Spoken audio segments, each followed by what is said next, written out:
நம்மளுடைய கலாச்சாரம் என்ன, நம்ம பெரியவங்க என்ன சொல்லி கொடுத்தாங்க நம்ம வீட்டுக்கு விருந்தாளி வந்தாங்க அப்படின்னா உட்கார வச்சு டீ காஃபி போட்டு கொடுத்து தண்ணி கொடுத்து அவங்கள உபசரிக்கணும். இதுதானே நம்மளுடைய பழக்கம். ஆனால் இந்த வீட்டில் வந்த விருந்தாளியை இவங்க என்ன பண்ணியிருக்காங்க அப்படின்றத நீங்களே பாருங்கள். எனக்கே இது ரொம்ப ஷாக்காக இருக்குங்க.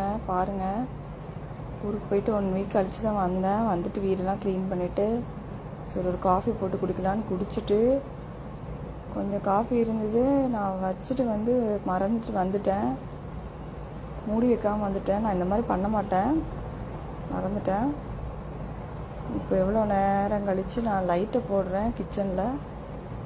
பாருங்கள் என்ன பண்ணிகிட்ருக்குன்னு.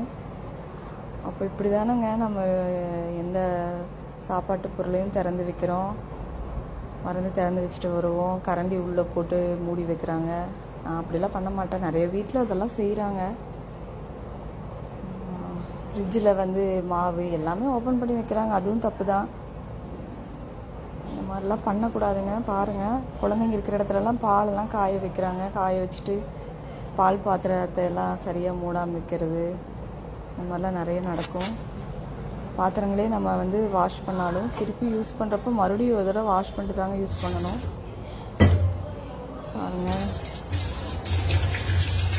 எல்லாம் எப்படி சொல்கிறது, ஆபத்து தான். சுத்தமாக இருக்கிறது தானே நல்லது. பாருங்கள்,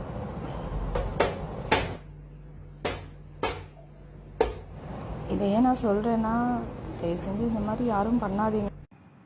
வீட்டில் பூச்சிங்க, பல்லிங்க, இந்த மாதிரி நிறைய இன்செக்ட், கரப்பாம்பூச்சிங்க இதெல்லாம் பார்த்தீங்க அப்படின்னா நம்மளுடைய ஃபுட்டில் பார்த்தீங்க அப்படின்னா வாய் வச்சாலோ இது நம்மளுக்கு தான் ஃபுட் பாய்சன் ஆகும். ஸோ அதனால் தவிர்க்கிறதுக்கு நீங்கள் அந்த க்ளூ பேடுன்னு ஒன்று விற்கும், அதை வாங்கி வைங்க. இருக்கிற இன்செக்ட் எல்லாமே அதில் ஒட்டிக்கிச்சு அப்படின்னா நம்ம தூக்கி போட்டுடலாம். அப்படி இல்லைன்னா அந்த தேங்காய் எண்ணெய் பேப்பரில் தடவி அந்த மாதிரி வைங்க. ஸோ என்ன இந்த ஹிட் அடிக்கிறதுனால அவ்வளோ யூஸா அப்படின்றது தெரியல. ஸோ அந்த க்ளூ பேட் வச்சிங்க அப்படின்னா நம்ம கிச்சனை நீங்கள் சேஃபாக வச்சுக்கலாம். ஸோ எப்பயுமே ரொம்ப கேர்ஃபுல்லாக இருங்க, இல்லைனா இந்த மாதிரி நடக்கிறதுக்கு வாய்ப்பு இருக்குது. நல்ல வேளை அதில் வீடியோவில் எந்த ஒரு அசம்பாவிதமும் நடக்கலை. ஸோ நம்ம தான் எவ்வளோ கேர்ஃபுல்லாக இருந்துக்கணும். ஸோ சாப்பிட்ற பொருளை மூடி வைங்க, எப்பயுமே மூடி வைங்க, நல்லபடியாக மூடி வைங்க, ஏனோ தானே மூடி வைக்காதீங்க. ஓகே ஃப்ரெண்ட்ஸ், வீடியோ பிடிச்சிருந்தா லைக் பண்ணுங்கள், ஷேர் பண்ணுங்கள், கமெண்ட் பண்ணுங்கள். பாய்.